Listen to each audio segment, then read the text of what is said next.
In this video, we'll learn about for loops. So for loops are another type of loop, just like while loops, and in fact, anything that we can do with a for loop, we could have done with a while loop. It's just a little more compact.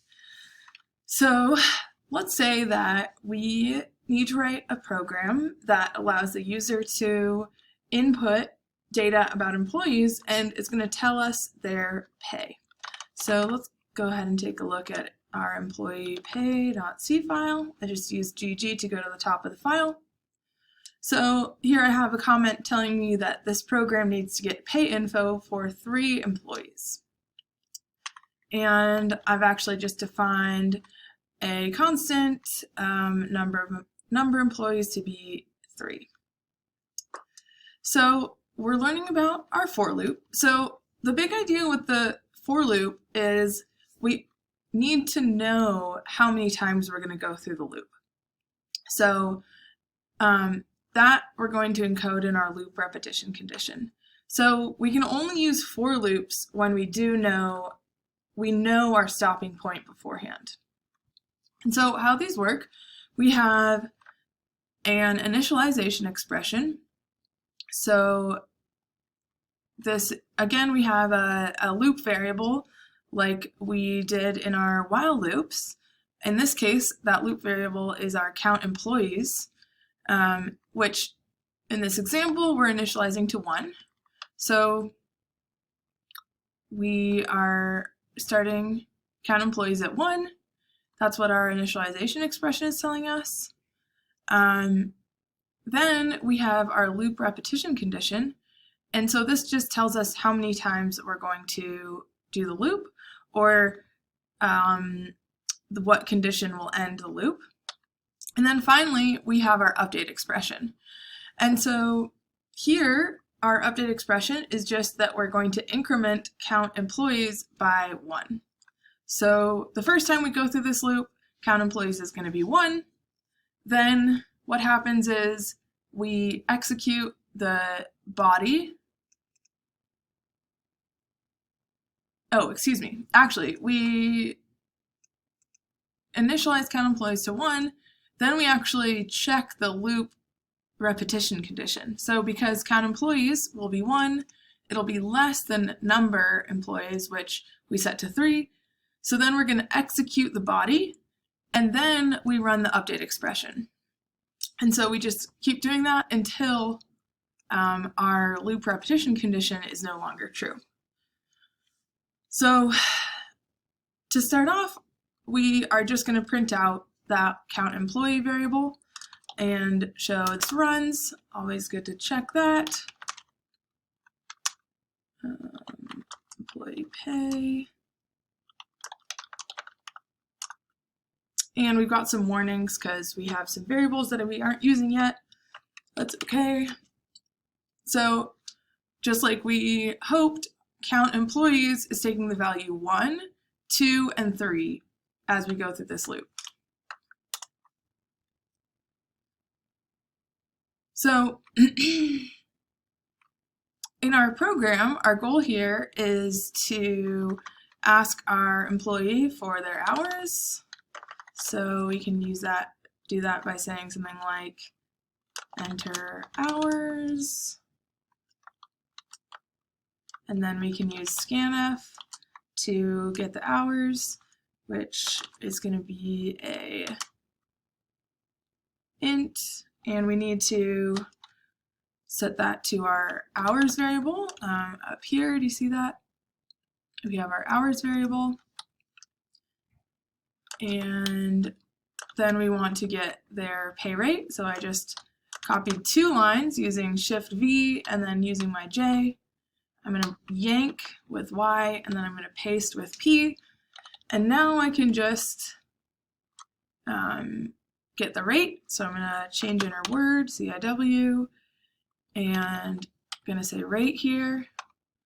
And rate is actually a double. Right there, we see it's a double. So I'm going to need to use the LF placeholder, and I want to put this into rate. And then finally, I can compute pay. So pay is going to be hours times rate, and then I want to just print the total pay. And that's going to be a double.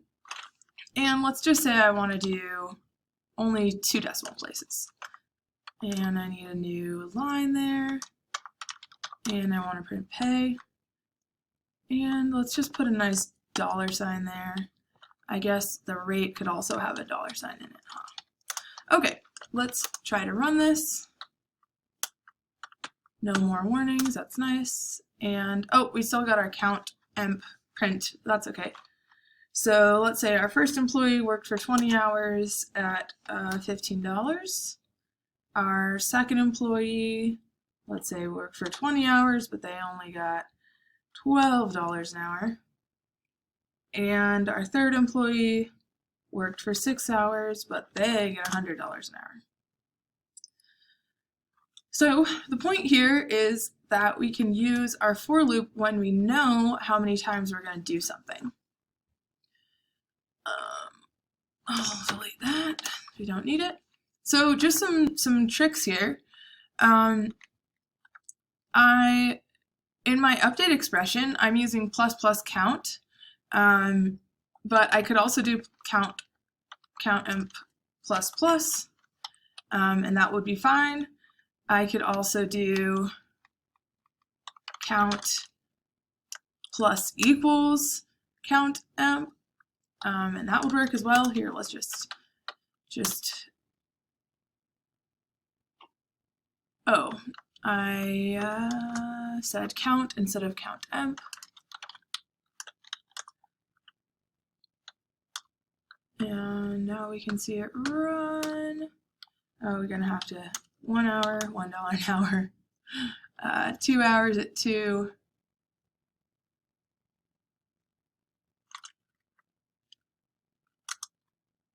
Okay. Oh.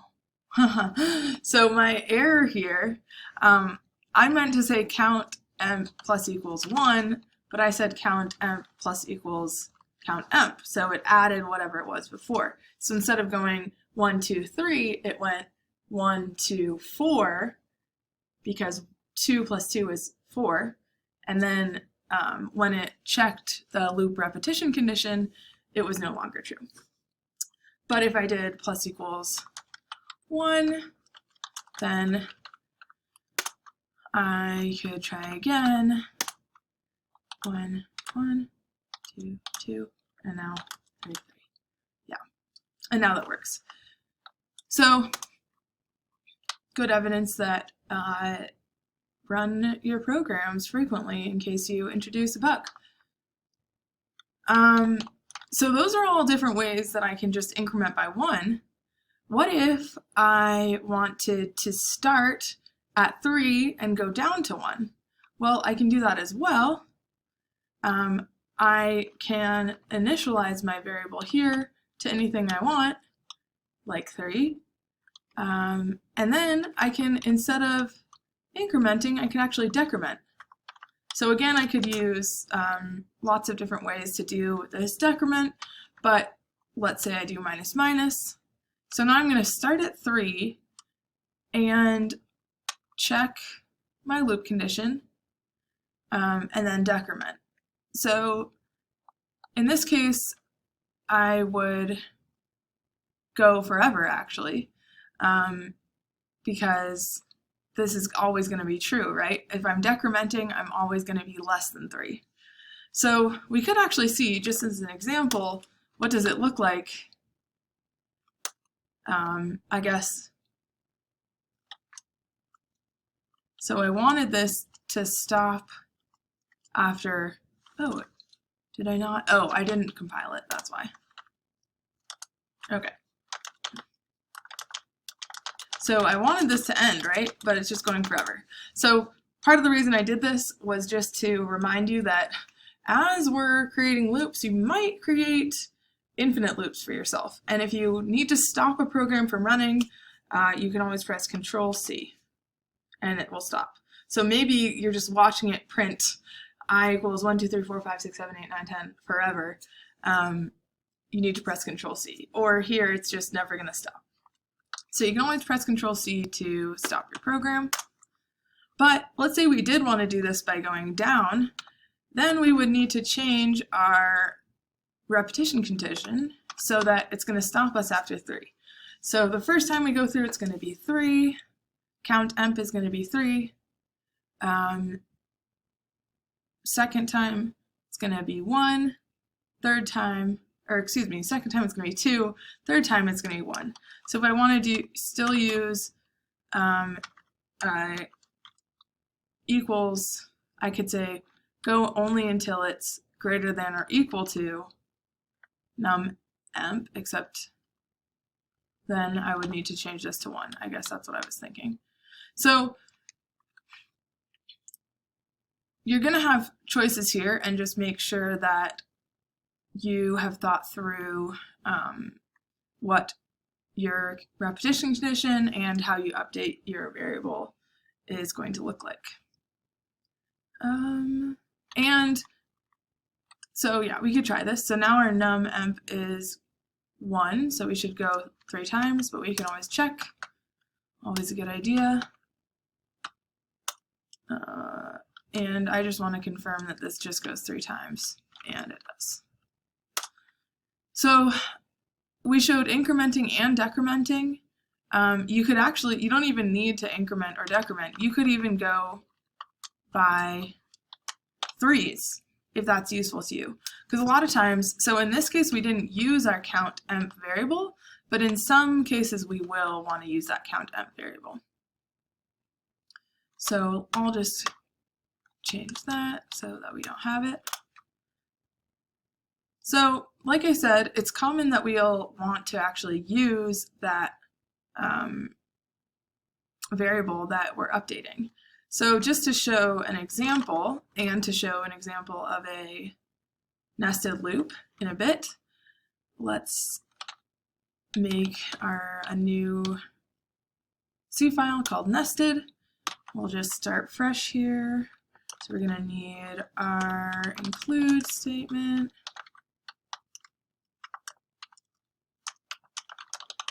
So we can print f, and then we're going to need our main.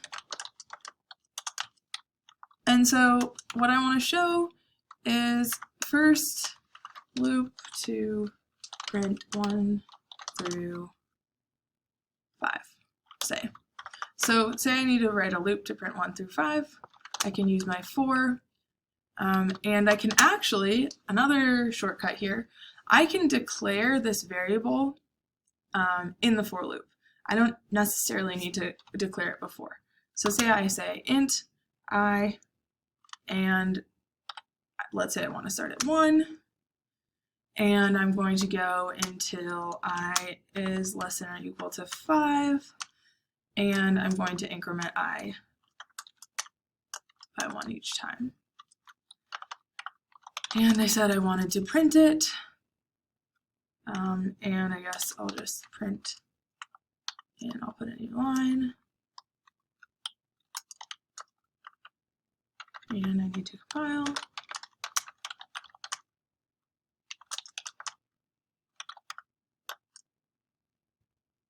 Oh, I didn't pass in my I, and now I got that. So we are printing 1 through 5, so that's great. One thing I will note is since I declare this in here, it's the scope of this variable is just in this loop.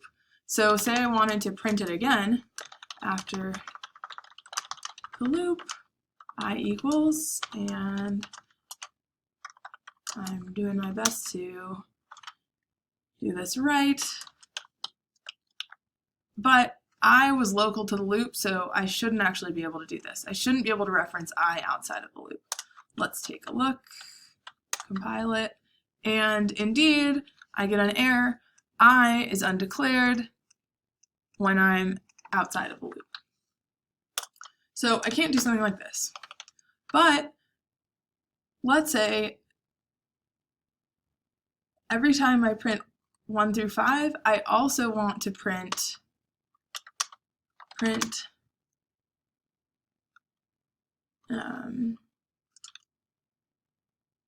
cats twice, something like that. So I could do something like cats, right? But that's kind of silly. I'd rather use a loop. So to do that, I just want to do it twice, so I'm just going to make a local variable j that I can use to iterate over this print statement twice. So j, let's just try starting at 0. And let's say I want to say j is strictly less than 2, just to show that I can do that, since we've been using a lot of less than or equal to's. So here, the first time I go through this, j is going to be 0. I'll check my condition, j is indeed less than 2. I'll do the body of the loop, and then I will execute this part. So then I'll do it one more time. So j is 1, so when I check is j less than 2, it's true, so I do it one more time. Then I increment j, so now j is 2, and then when I come back to the top of the loop and I check is j less than 2, this will be false, and so we'll stop doing this. And maybe I'll put a space here, so we just do cats, and just thinking about where my new lines are. Let's just put this afterwards so that we get a new line after. Maybe not the most beautiful output, but so we can see we kind of were thoughtful about where we put this new line, so that cats was printed, then I was printed with a new line. And I don't think we changed anything. So there we have an example of a nested for loop.